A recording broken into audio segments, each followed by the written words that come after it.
안녕하세요. 김세자입니다.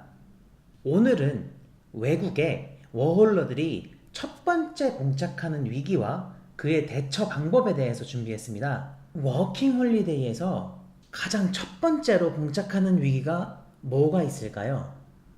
아마 첫 번째 위기는 돈, 직업에 대한 위기일 것입니다.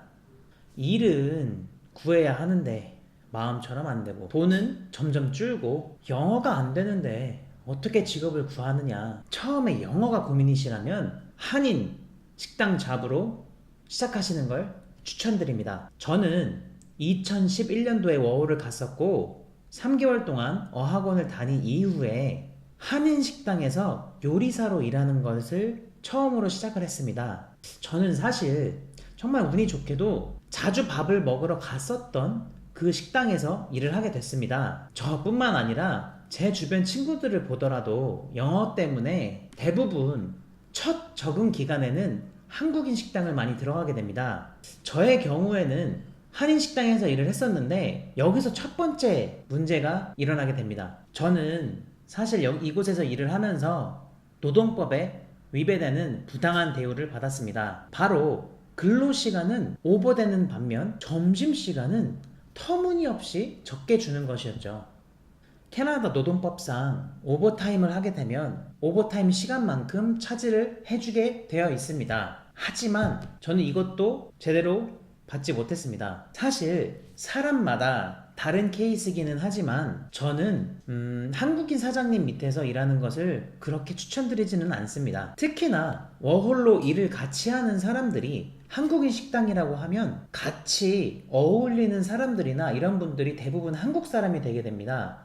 그렇게 됐을 때 영어가 느는 거, 그것은 좀 어려운 부분이겠죠. 또 현지인이 아니라는 이 점을 이용해서 부당한 대우를 받기가 십상입니다. 캐나다에서 오래 산 사람들의 경우에는 만약에 고용주가 부당한 대우를 했을 경우에 노동법에 위배되기 때문에 바로 신고할 정도로 준법 정신이 투철합니다. 하지만 한국인 노동자 혹은 워홀러들은 부당한 대우를 받는다던가 불법적인 고용 형태에 있어서 법에 대한 대처가 조금 미흡하고 자신에게 뭔가 해로운 피해가 올까봐 두려워하는 경향이 있습니다. 이런 점들을 이용해서 자기들 편한 대로 이용하는 그런 한국인 사장님들께서 좀 있으십니다.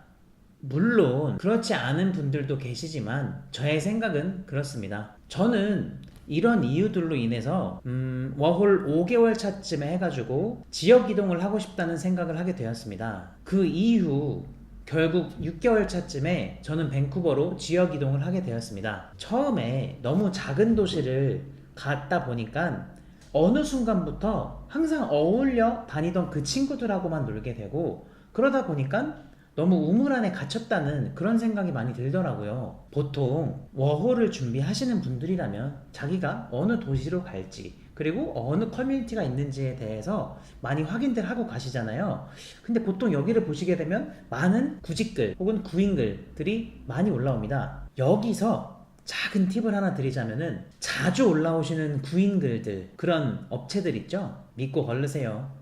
왜냐면 거기서 일하시는 분들이 자꾸 빈다는 말, 이유가 있겠죠? 여기서 잠깐!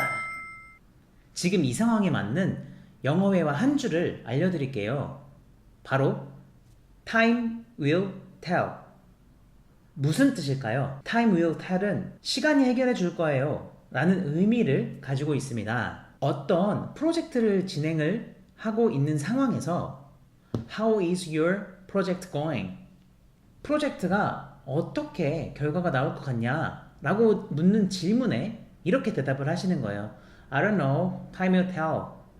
이라고 말을 한다면 나도 모르겠어, 뭐 시간이 말을 해주겠지 라는 뜻으로 해석이 됩니다. 그리고 마지막으로 저는 솔직히 마음가짐이 가장 중요한 것 같습니다. 워홀까지 도전을 했는데 이 정도쯤이야, 이런 마음가짐. 워홀러분들, 이렇게 위기에 봉착되신 분들을 진심으로 응원합니다.